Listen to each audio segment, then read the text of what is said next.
La Patria Sublevada, un podcast de Alfredo Silleta. Segunda temporada.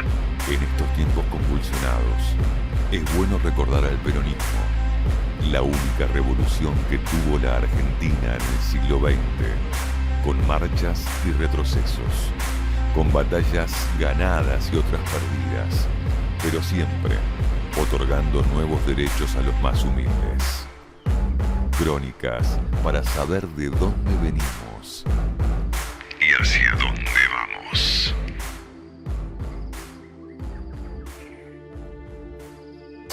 Al comenzar el mes de octubre de 1945, un deterioro muy fuerte se producía en el gobierno de Fages.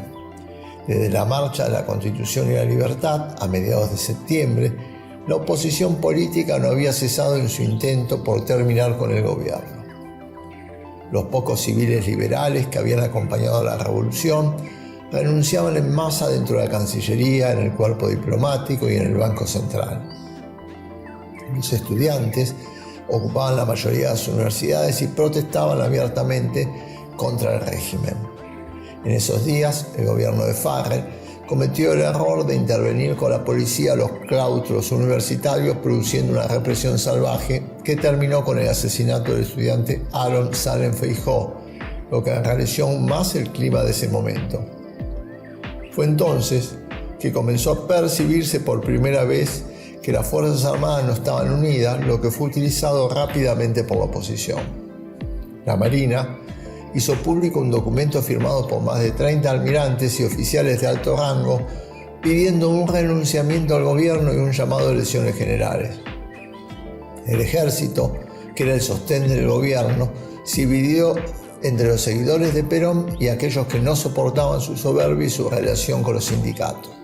Especialmente le cuestionaban su relación amorosa y pública con la joven actriz Eva Duarte. Perón, con la chispa de siempre, expresaba en aquel entonces: me reprocha que ande con una actriz. ¿Y qué quieren? ¿Que ande con un actor? Perón se encargó de armar una nueva estructura de leyes laborales, mejoró los convenios, modificó las condiciones de trabajo en las fábricas, especialmente en el interior del país, y promovió a miles de nuevos dirigentes sindicales. La Secretaría de Trabajo siempre se inclinaba hacia los trabajadores en todas las audiencias laborales. En cada huelga se beneficiaban a los obreros. La policía tenía prohibido reprimir a los trabajadores cuando lo solicitaban los patrones. Lentamente, los miles y miles de obreros, la mayoría del interior del país, reconocía sus derechos y comenzaba a hacerse peronista, sin que todavía esa palabra existiera. En sus discursos, Perón de la Secretaría de Trabajo era contundente en sus declaraciones. Hoy no podemos aceptar que dentro del movimiento que está viviendo la República haya quienes se unen para oponerse a esa justicia. Son muchos los millones de argentinos que tienen el corazón bien puestos y la cabeza les permite un discernimiento justo de la hora que vivimos. No habrá posibilidad en el futuro de aglutinar fuerzas contra este movimiento que es la nación misma. No habrá política posible para destruir esto que estamos dispuestos a imponer.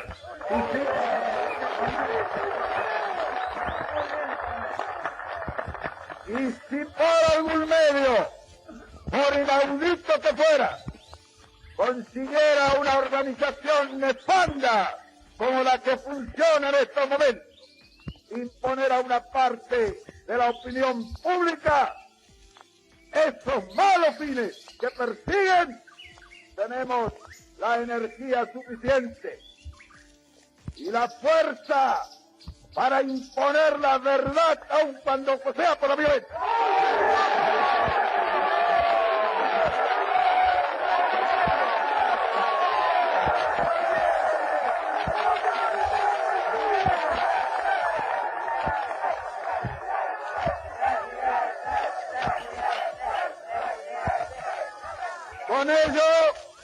Con ello no haríamos sino poner en beneficio de la justicia lo que en otros tiempos se ha puesto a favor de la injusticia.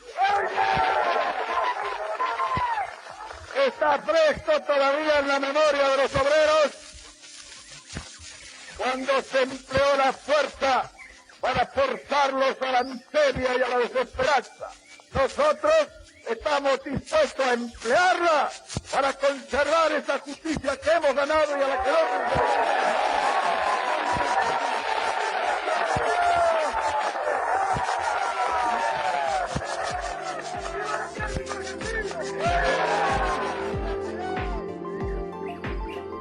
La patria sublevada.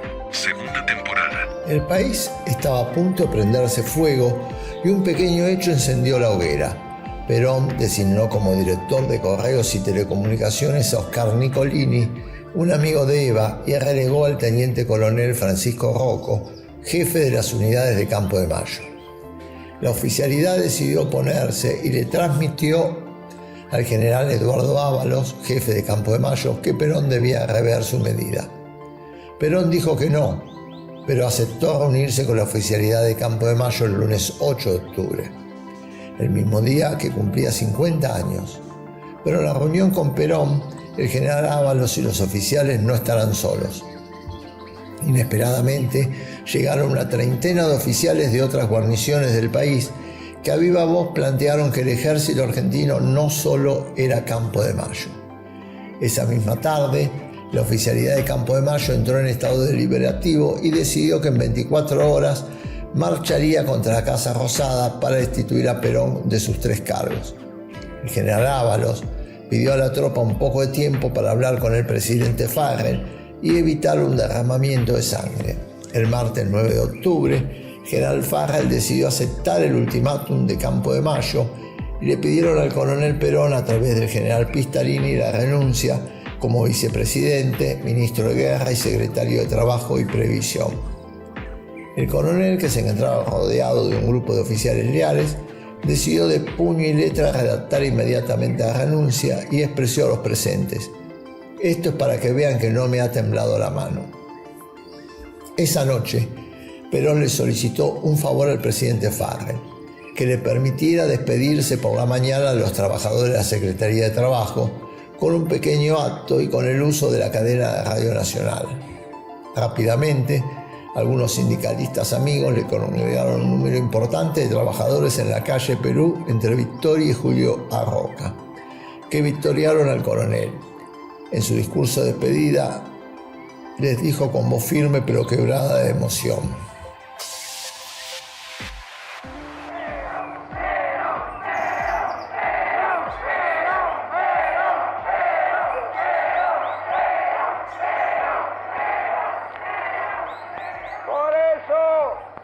al dirigirme a todos los trabajadores del país, les pido el máximo de tranquilidad. Habríamos de darle una brillante oportunidad a la oligarquía para atacar conjuntamente con nosotros al gobierno que todo nos ha dado.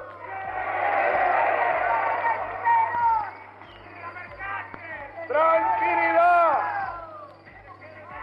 calma, es lo que necesitamos para seguir estructurando nuestras organizaciones y hacerlas tan poderosas para que en el futuro sean invencibles. Calma y organización necesitamos para seguir estructurando este brillante Estado social que vamos defendiendo paso a paso. Y si algún día necesito entre sus filas he de formar para obtener lo que sea necesario.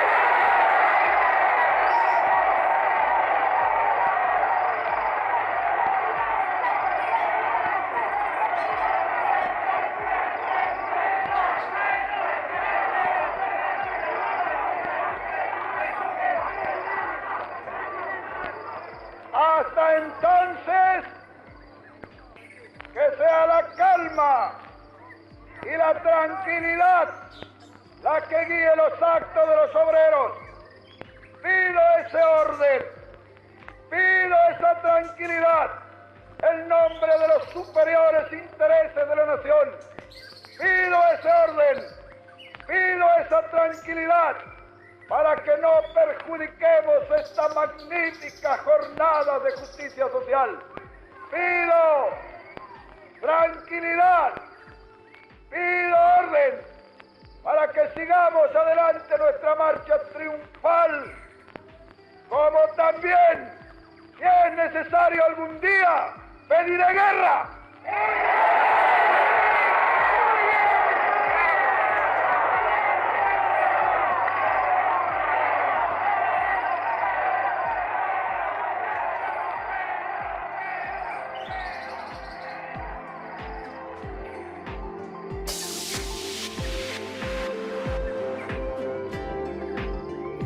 La oposición ya no se conformaba con la renuncia de Perón y fueron por más. Pidieron la entrega del gobierno a la Corte Suprema de Justicia junto al encarcelamiento del coronel. El ejército estaba desorientado. El sector antiperonista junto a los marinos se reunieron en el círculo militar ubicado frente a la Plaza San Martín y deliberaron sobre el pedido de entregar el gobierno a la Corte. Allí se oyeron las voces más reaccionarias, como la del mayor Desiderio Fernández Suárez, que planteó matar a Perón, postura que no tuvo éxito, pero que 11 años después pudo en parte concretar como jefe de la policía de la provincia de Buenos Aires, cuando ordenó los fusilamientos contra los militantes peronistas en los basurales de León Suárez.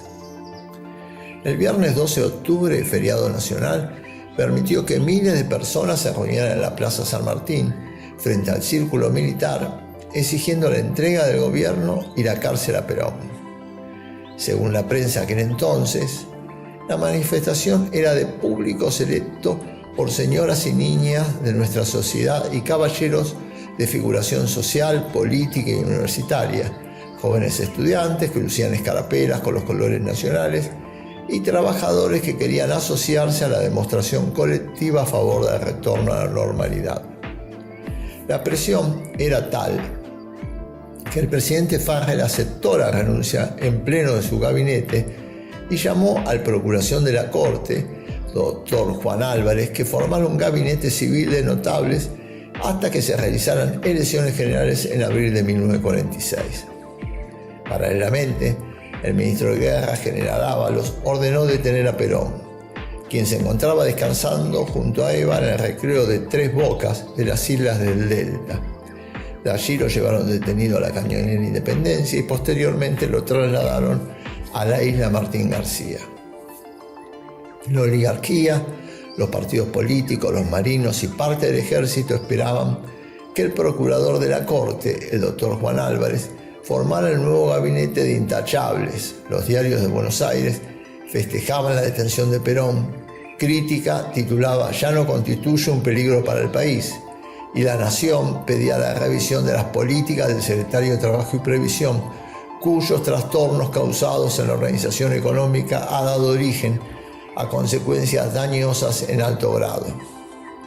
El mismo día que Perón era trasladado a Martín García, el capitán Héctor Russo, que hasta hace unas horas había sido director de las delegaciones regionales de la Secretaría, tomó su teléfono y empezó a llamar a todas las oficinas del interior del país, anunciando que el coronel estaba detenido y que la patronal se había apoderado de la Secretaría de Trabajo.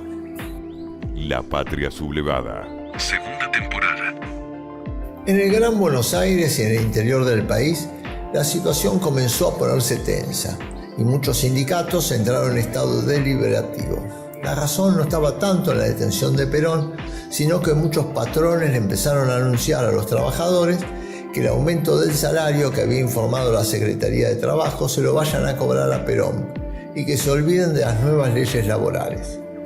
El día 14, la CGT declaró la huelga general sin ponerle fecha y llamó a una reunión del Comité Central Confederal para discutir los alcances de la misma. La reunión se realizó en la sede de la Unión Ferroviaria y las posiciones estaban divididas. Mientras algunos planteaban la huelga general, otros expresaron que en Campo de Mayo está lleno de coroneles. Finalmente, el llamado a una huelga para el día 18 de octubre triunfó por 21 votos contra 19. Se definió gracias al dirigente libertario Ferrari, de origen forjista, que omitió el pedido de sus bases y apoyó la huelga dividiendo al gremio. La huelga general fue llamada para el 18, pero el pueblo ya había decidido por su cuenta. El 15, los obreros de los ingenios Amalia, Cruz Alta y Mercedes, agrupados en la Fotia de Tucumán, lanzaron una huelga general reclamando el regreso de Perón. En un volante anunciaban: como en los tiempos de Güemes, marcharemos con lanzas y tacuaras para pelear por nuestra libertad y por la libertad de nuestro líder. El 16, todo el Gran Buenos Aires estaba en estado deliberativo y el diario La Época publicó esa tarde que desde La Quiaca hasta Tierra del Fuego, desde el Atlántico hasta los Andes, se pide, se clama y se exige la libertad del coronel Perón. Mientras tanto, el coronel seguía detenido en Martín García. La estrategia de Perón era volver de la isla para no estar en manos de los marinos. El domingo 14, un médico amigo, el capitán Ángel Massa, lo visitó y allí Perón le solicitó que lo ayude a salir pidiéndole el traslado al hospital militar. Ese mismo día le entregó un par de cartas. Una de ellas fue para Eva Duarte, donde le escribió que hoy he escrito a Farrell pidiéndole que acelere mi retiro. En cuanto salga nos casamos y nos iremos a cualquier parte a vivir juntos. El capitán Massa convenció al presidente Farrell que Perón estaba muy enfermo y que debía ser trasladado al hospital militar. Este le pidió al ministro de Marina, Bernardo Lima, responsable de la jurisdicción en Martín García, que lo traslade a tierra firme. Finalmente el marino, de mala gana, envió a 2 médicos civiles para corroborar la enfermedad de Perón. El martes 16, a eso de las 15 horas, arribó a Martín García una lancha con los doctores Nicolás Romano y José Tobías. También llegó el capitán Massa, quien al acercarse a Perón le susurró en el oído que no acceda a ser revisado. Perón no permitió que lo revisaran, pues eran 2 médicos desconocidos y no le merecían su confianza. La intención de Perón era ser trasladado a tierra firme, pues ya se sabía que había movimientos populares en las calles de Buenos Aires. En la madrugada del 17 de octubre, en una pequeña lancha, el coronel es trasladado de la isla Martín García al muelle de Puerto Nuevo y de allí al hospital militar. La jornada del 17 de octubre marcará la transformación del escenario nacional. Las masas de trabajadores, hasta entonces casi espectadoras de la vida institucional, irrumpían con fuerza avasalladora haciendo sentir sus reclamos. Aquel 17 fue inesperado, sorpresivo e incomprensible para quienes habían gobernado el país en las últimas décadas. Los partidos tradicionales no entendieron qué sucedió y buscaron la respuesta, como siempre en Europa, y la respuesta fue, una vez más, equivocada. La mañana anunciaba una jornada calurosa, como anticipando el verano. En el Gran Buenos Aires, los obreros comenzaron a llegar a las fábricas. No ingresaron. Se corrió la voz que había que marchar hacia el centro de la ciudad de Buenos Aires para reclamar por la libertad del coronel Perón. En poco tiempo, grupos compactos atravesaron los puentes de Avellaneda hacia Buenos Aires y se dirigieron al centro de la ciudad, en un movimiento irresistible que no se detendrá durante toda la jornada. Incluso les levantaron los puentes. El más importante intelectual del pensamiento nacional, Raúl Escalabrino Ortiz, contará así aquella maravillosa jornada que cambió la historia para siempre.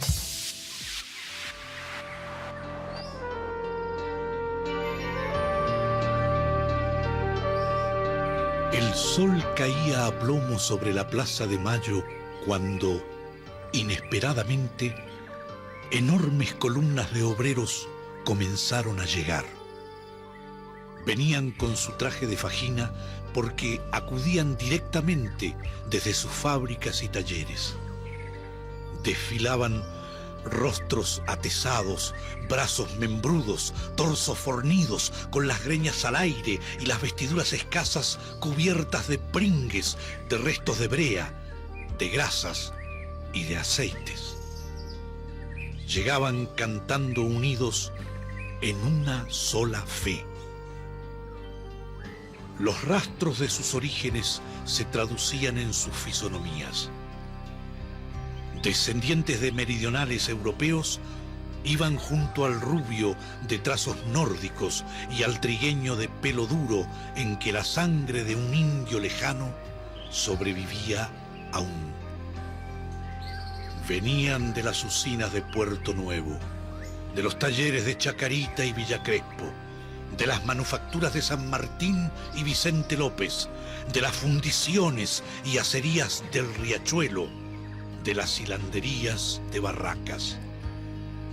Brotaban de los pantanos de Gerli y Avellaneda o descendían de las lomas de Zamora.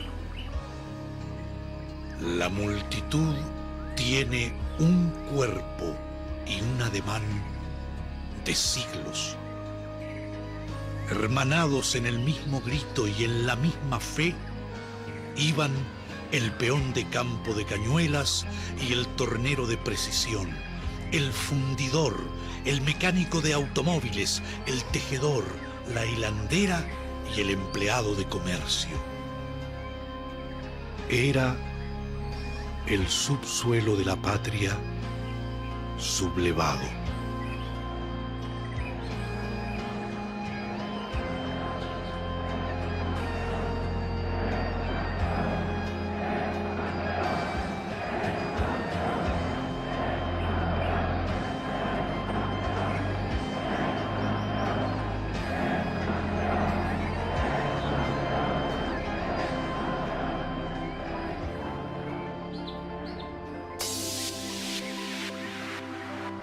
A media tarde, la Plaza de Mayo comenzó a llenarse. Cientos de personas gritaban «Queremos a Perón».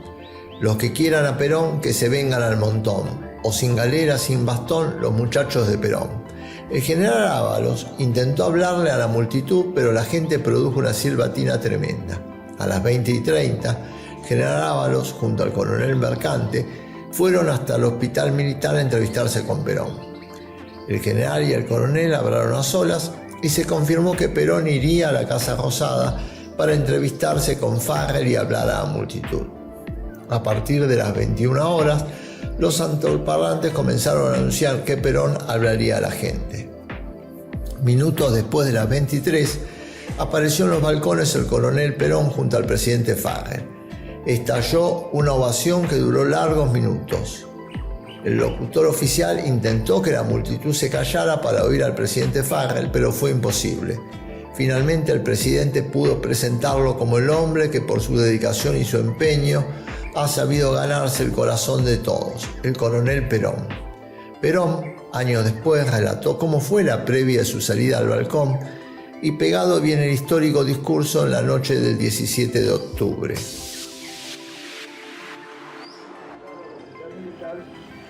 Me llevaron a la casa del gobierno. En la casa del gobierno me encontré con el general Farrell, sus ministros, estaban los generales. Y me acuerdo que el general Farrell me dijo, bueno, pero dígame una cosa, ¿y qué es lo que cree usted que hay que hacer? Y dije, pero mi general, llama a las elecciones, ¿qué están esperando ustedes para llamar a elecciones? El general Farrell estuvo totalmente de acuerdo conmigo, y entonces él nomás allí me dijo, bueno, perfectamente, llamamos a elecciones. Llamamos, dice, miró así un poco al costado y dijo, llamamos en 3 meses. Uno de atrás le dijo, no, los padrones, que sé, bueno, ¿cuánto? Dijo este, 6 meses. En 6 meses a elecciones, dijo Paz. Yo me paré y le dije, bueno, mi general, palabra de honor, nos dimos la mano. Y, bueno, le digo, me voy. Entonces dijo, déjese de embromar, venga, estos locos nos van a quemar la casa del gobierno, salga al balcón y háblele para que se vaya. Bueno, efectivamente, salí al balcón. Cuando llegué al balcón, y con todo el ajetreo del día, yo ni sabía lo que les iba a decir hacía como 1 millón de personas en la plaza.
generación que seguirá luchando al lado vuestro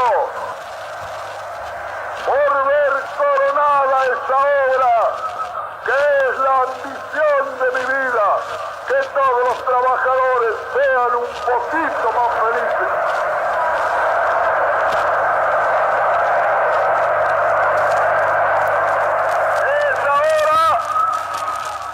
Es la hora del consejo, que lo doy con mi corazón tan abierto como puede presentarse a una cosa que uno tanto ama, el pueblo.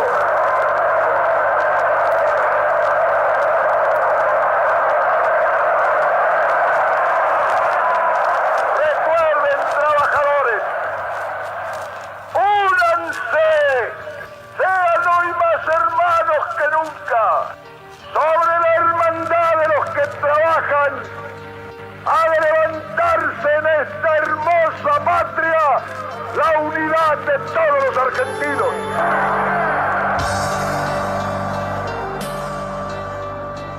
La Patria Sublevada. Segunda temporada. Perón, luego de su discurso, volvió a encontrarse a solas con Farrell y Ábalos. Allí se pusieron de acuerdo en llamar a elecciones generales para febrero o marzo. También acordaron que el general Ábalos pediría retiro y que el coronel Mercante se hiciera cargo de la Secretaría de Trabajo y Previsión. El coronel estaba serio y medido. Sabía que la batalla todavía no estaba ganada y que algunos sectores del ejército, como la Marina, podían sublevarse. Y en parte tenía razón. Esa noche, el almirante Bernardo Lima intentó sublevar a la Marina y por la mañana se comunicó con el general Ábalos en Campo de Mayo. Pero este se negó a acompañarlo. Paralelamente, los sectores del ejército que simpatizaban con Perón se apoderaron de la jefatura de la Policía Federal y el coronel Mujica se hacía cargo de la misma. Horas después, el general Humberto Sosa Molina asumía como ministro de Guerra. Mucho se ha escrito sobre el 17 de octubre. Sería imposible reseñarlo en este podcast.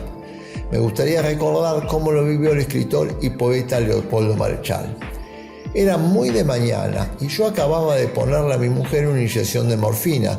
Sus dolores lo hacían necesario cada 3 horas. El coronel Perón había sido traído ya desde Martín García. Mi domicilio era este mismo departamento de calle Rivadavia. De pronto me llegó desde el oeste un rumor como de multitudes que avanzaban gritando y cantando por la calle Rivadavia.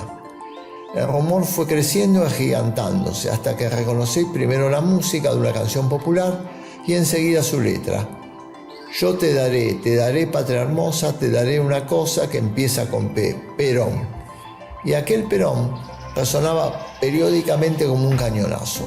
Me vestí apresuradamente, bajé a la calle y me uní a la multitud que avanzaba rumbo a la Plaza de Mayo. Vi, reconocí y amé a los miles de rostros que la integraban. No había rencor en ellos, sino la alegría de salir a la visibilidad en reclamo de su líder.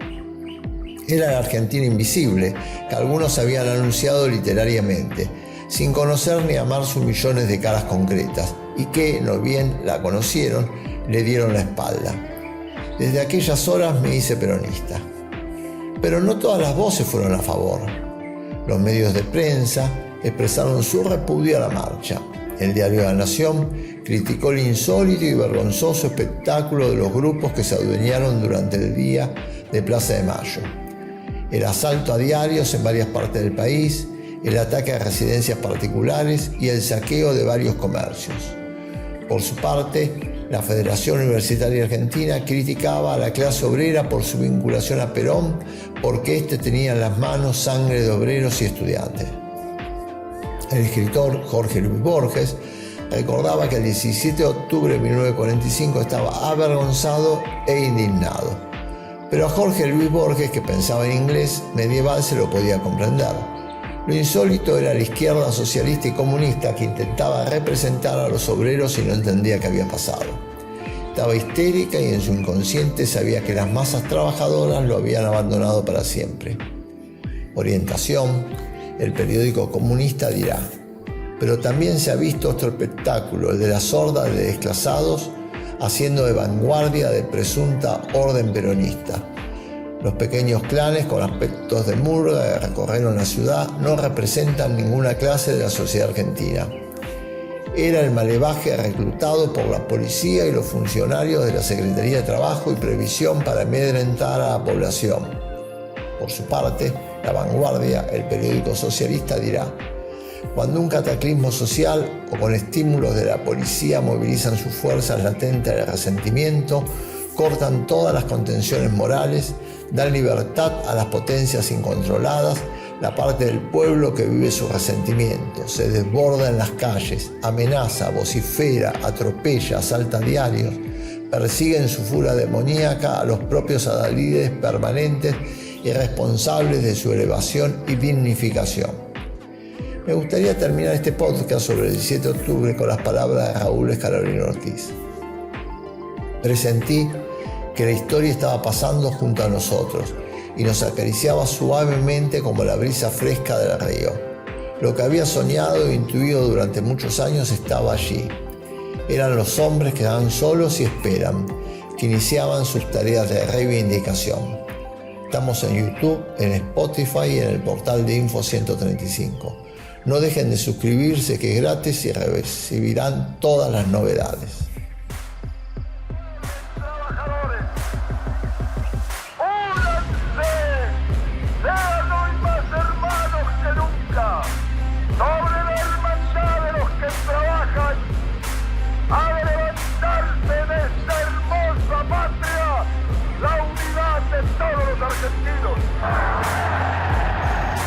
La patria sublevada.